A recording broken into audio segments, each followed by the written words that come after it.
আমার স্বামী ঘর থেকে বের হওয়ার সময় আমি তাকে বলেছিলাম আমার জন্য একটি ক্রিম এনো। আর এই কথাটা আমার শাশুড়ি শুনে ফেলেছিল। আমার হাজবেন্ড বাসায় থেকে বের হয়ে যাওয়ার সাথে সাথে আমার শাশুড়ি আমার চুলের মুঠি ধরে বলল, মুখে আরো ক্রিম লাগাও। এই রূপ দেখিয়েই তো আমার ছেলের মাথাটা খেয়েছিলে। আমি মুহূর্তেই কেমন যেন দিশেহারা হয়ে গেলাম। বিকেলবেলা বারান্দায় বসে ননদিনীর মাথায় তেল দিয়ে দিচ্ছিলাম, আর পাশে বসে আমার শাশুড়ি পান খাচ্ছে। আর এমন সময় আমার হাজবেন্ড আমার হাতে ক্রিমের প্যাকেটটা দিয়ে বলল, এই যে নাও তোমার ক্রিম। তখন আমি বলে উঠলাম, আমার কোনো ক্রিম টিম লাগবে না। আমার স্বামী কিছুটা অবাক হয়ে বললেন, লাগবেই না? তখন কেন আনতে বলেছিলে? এখন যেহেতু কিনে ফেলেছি তাই এটা নিয়ে নাও। শাশুড়ি তখন পান চিবোতে চিবোতে বলল, এক কাজ কর, বউকে সাজিয়ে গুছিয়ে আলমারিতে তুলে রাখ। তোর বউয়ের এই রূপটা বাদে তো আর কোনো কিছুই নাই। না পারে সংসারের কোনো কাজ, না পারে বাপের বাড়ি থেকে কোনো কিছু আনতে। কি পাপ করেছিলাম জানি না, তা না হলে এইরকম ফ্যামিলির সাথে আমাদের আত্মীয় হয়। আমার ননদ তখন আমার স্বামীর হাত থেকে ক্রিমের প্যাকেটটা নিয়ে বলল, ভাইয়া ভাবি যখন নিচ্ছে না তাহলে তুমি তাকে জোর করছো কেন? এই ক্রিমটা আমি নিয়ে নিলাম। আমি কাউকে কিছু না বলে চুপচাপ আমি আমার রুমে চলে আসলাম। আমার স্বামী ওদেরকে কিছু না বলে চুপচাপ রুমে চলে আসলো। রুমে এসে ভাবতে লাগলাম, একটি মেরুদণ্ডহীন কাপুরুষকে আমি বিয়ে করেছি। চোখের সামনেই তার মা বোন তার স্ত্রীকে কত রকম অপমান করে, কিন্তু সে কোনো প্রতিবাদই করে না। আমার শাশুড়ির অত্যাচার না হয় আমি মুখ বুঝেই সহ্য করে নিলাম, কিন্তু স্বামীর অবহেলা আমি কোনোভাবেই সহ্য করতে পারছি না। কিছুক্ষণ পর আমার শাশুড়ির ভাইপো আসলো।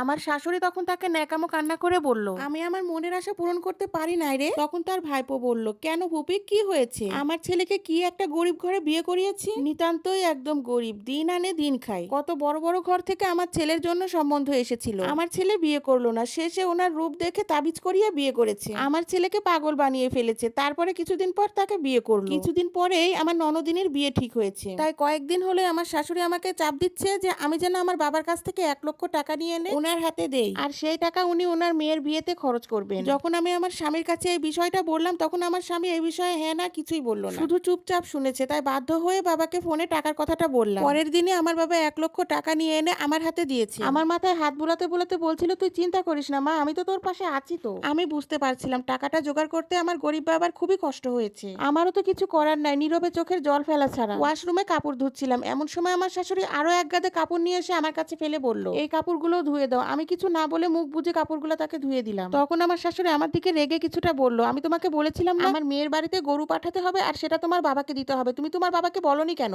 আমি মাথা নিচু করে বললাম, বাবার অবস্থা তো এমনিতেই অনেক খারাপ, কয়েকদিন আগেই তো বাবা 1 লক্ষ টাকা দিল, আর এখন গরুর জন্য কোথায় থেকে টাকা পাবে? আমার শাশুড়ি বলল, 1 লক্ষ টাকা দিয়ে মনে হয় উদ্ধার করে ফেলেছে। মেয়েকে তো ঠিকই বিনা পয়সায় বিয়ে দিয়েছে। আমার ছেলে যদি তোমার রূপ দেখে পাগল না হতো তাহলে আমার সরকারি চাকরিজীবী ছেলেকে এমন ঘরে বিয়ে করাতাম যে ওনাদের কাছে কিছুই চাইতে হতো না, ওনারা এমনিতেই সবকিছু দিয়ে দিত। আমি দিন দিন আমার শাশুড়ির অত্যাচার আর সহ্য করতে পারছিলাম না। রাতের বেলায় আমার স্বামীকে যখন আমি ওই গরুর বিষয়টা বলি তখন আমার স্বামী কোনো কিছুই বললো না, বরং চুপচাপ শুয়ে পড়লো। বাধ্য হয়ে বাবাকে ফোন করে কাঁদতে কাঁদতে বললাম একটা গরু পাঠাতে। কয়েকদিনের মধ্যে ছোট ভাইকে দিয়ে বাবা একটা গরু পাঠায়। এত বড় গরুটা দেখেও আমার শাশুড়ির মন ভরেনি, আরো বলতে লাগলো, গরু তো অনেক ছোট হয়ে গেল, আর একটু বড় পাঠাতে পারেনি? আমি আর শাশুড়ির কথাগুলো নিতে পারছিলাম না, রেগে গিয়ে ওনাকে বললাম, আমার বাবার বাড়ি থেকে কেনা গরু কেন আমি আপনার মেয়েকে দেব? নিজের মেয়েকে নিজের টাকা খরচ করে একটা গরু কিনে দেন না, কিছু হলেই বলেন বাবার বাড়ি থেকে নিয়ে আসতে। আমার বাবার তো আর টাকার গাছ নাই যে যখন খুশি যা চাইবেন আর গাছ থেকে টাকা নিয়ে এসে আপনার হাতে দিবেন, নিজের মেয়ের বিয়ে দিবেন। অথচ আমার বাবাকে সেই টাকা দিতে হলো। কিন্তু কেন নিজের মেয়ের বিয়ের টাকা নিজে দেন না? ছোট লোকের মতো কেন আপনি আমার বাবার থেকে আনতে চান? আমি শাশুড়িকে যখন এই সমস্ত কথা বলছিলাম তখন আমার স্বামী এসে বলল, কেন তুমি আমার মাকে এসব কথা বলছো? বাদ দাও না দয়া করে, এসব একটু মানিয়ে নাও না কষ্ট করে। তারপর আমার স্বামী আমার শাশুড়িকে বলল, ওকে মাফ করে দাও মা, ওর ভুল হয়ে গেছে। তারপর আমি প্রচন্ড রেগে গিয়ে আমার স্বামীকে বললাম, আর আমি একদিনও তোমার মায়ের সাথে মানিয়ে এইভাবে সংসার করতে পারবো না। তুমিও তো একজন